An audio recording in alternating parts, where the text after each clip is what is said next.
When Bishop George M. Murray addressed the 1968 convention of the Diocese of Alabama, he described his vision of a new diocese formed from counties in South Alabama and Northwest Florida. 2 years later, the primary convention of the new diocese met in December 1970 at Christ Church, Pensacola. Bishop Hamilton West of Florida preached, "The Lord said to Moses, 'Tell the people of Israel to go forward.'" The convention named this new beginning the Diocese of the Central Gulf Coast. Bishop West and I got together after the decision was made, and he said, "George, one of us needs to go to the new diocese. They don't need to begin with the election of a bishop and have Florida pulling in one direction and Alabama pulling in another direction." He said, "One of us needs to go." And so we agreed that I would. Bishop Murray established his office in Mobile in an unused building at Wilmer Hall Children's Home, a ministry of the Episcopal Church in Alabama since 1864. The new diocese included 17,853 baptized members in 57 congregations, 32 of which were missions, and 40 clergy, all male. The bishop and standing committee immediately went to work. They decided on initiatives which included developing property on Weeks Bay, given in 1930 by Mrs. Charles M. Beckwith, into a diocesan camp and conference center. The first summer youth camps began in 1973. New churches were added to a growing diocese, and a policy of financial stewardship was adopted, asking each congregation to pledge a percentage of its income to help support the diocese. In 1976, the General Convention of the Episcopal Church cast votes that reflected the changing times, but were controversial and unpopular among some parishes. The first change permitted the ordination of women. The second, and equally significant, was the adoption of a revised Book of Common Prayer. Not long after that, on June 11, 1977, Bishop Murray ordained the diocese's first female priest, Evelyn Seymour, at St. James, Fairhope, ushering in a new era of opportunities for women in the diocese. On November 15, 1980, the Reverend Charles F. Duvall, Jr. was elected to become the second bishop and inherited a diocese still grappling with its identity. Most of the active members when I arrived as the second bishop still remembered when they were parts of Alabama and Florida. And so I felt like one of the first tasks that we had was to establish a sense that we were a separate diocese, Diocese of the Central Gulf Coast.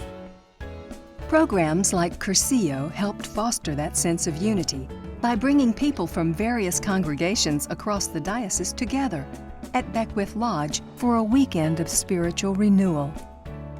Bishop Duvall began his episcopacy with a passion for church growth and development to take advantage of the area's growing popularity.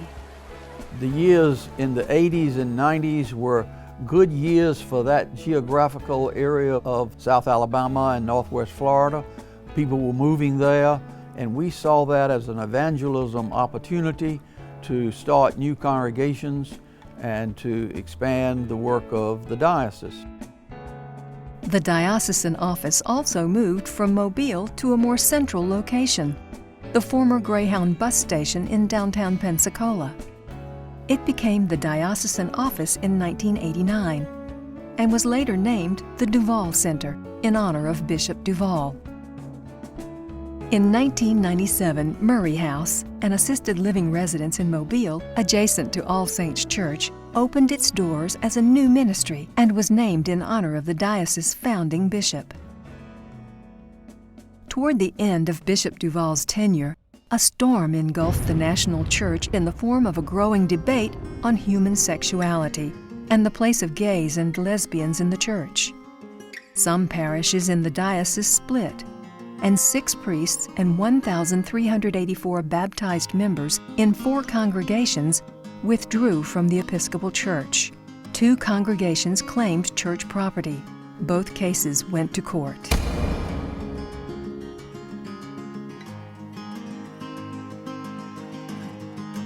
In May of 2001, the new bishop, Philip Duncan, began his episcopacy in the midst of inherited controversy.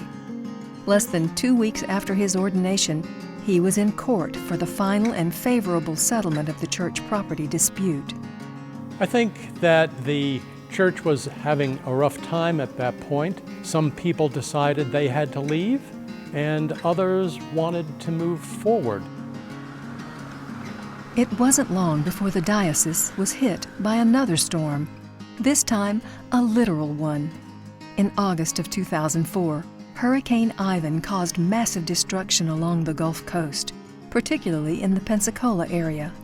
Churches, the diocesan office, and homes of the bishop and many parishioners were affected. St. Christopher's Church in Pensacola came to the rescue, offering part of their space for the diocesan office while it was being rebuilt. It was a difficult time for the diocese.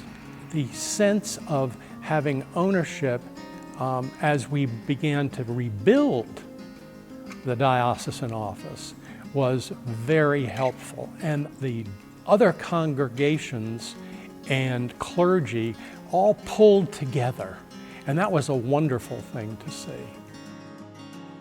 In another symbol of unity, in early 2005, the oldest parish in the diocese, Christ Church Mobile, was named as the Cathedral of the Diocese. It was celebrated in a ceremony of the seating of the bishop and the dean in April 2005. In 2006, the diocese mourned the death of Bishop Murray and welcomed the election of the Most Reverend Catherine Jeffords Shorey as the first female presiding bishop of the Episcopal Church, 30 years after the vote to ordain women. A new ministry at Fountain Correctional Center, north of Atmore, resulted in the formation of St. Dismas as a mission congregation of the diocese.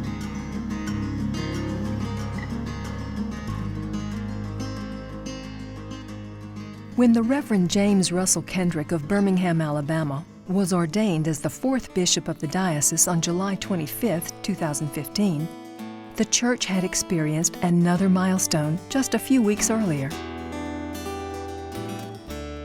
The Most Reverend Michael Curry had been elected as the first African-American presiding bishop of the Episcopal Church with a mission of evangelism and social justice. In the spirit of evangelism, youth programs were revitalized in the diocese. One of the great joys in the last 4.5 years of being the bishop is watching the program that we call Happening to be resurrected in our diocese. Happening is a weekend event where the teenagers are sharing with teenagers about their own faith in God, and it's a time where they can ask questions, share their doubts, and also say out loud that I believe in Jesus. Happening is also an incredible way to raise up leaders, the next generation of leaders in our church. The School of Ministry opened its doors at St. Agatha's, Defuniak Springs in September 2017. It provides a local school for the education, formation, and transformation of those called to ordination, either as a deacon or as a priest, and hopefully will expand into the development of lay leadership in the future. And once again, a hurricane tested the resolve of the Gulf Coast. In October of 2018, Hurricane Michael, a Category 5 hurricane, hit the Florida Panhandle, causing damage to many churches. Parishes across the diocese pitched in to help with the recovery. In our 50th year, the most recent diocese statistics reflect growth and change, showing 18,230 baptized members in 62 congregations. There were 48 active clergy, with 10 women priests and 5 women deacons among them. To follow the likes of Bishop Murray, Bishop Duvall, and Bishop Duncan is an extreme honor and very humbling for me. But bishops are just a part of the story of our diocese. There are so many people those in the pulpits and those in the pews, whose faith, hope, and love are vital to the story that we remember during this Jubilee year. So it's important to remember, but it's also important for us to reorient our lives from the past and to go forward into the future that God is now calling us. A future that begins each time we pour water for baptism. Every time we baptize, we pledge to reorient our lives once more to the life of Jesus Christ. And in so doing, we are renewed to go forward into the world, to seek and serve and strive, to go forward into the world to love, renewed to go forward to bear forth God's very presence and power in God's world.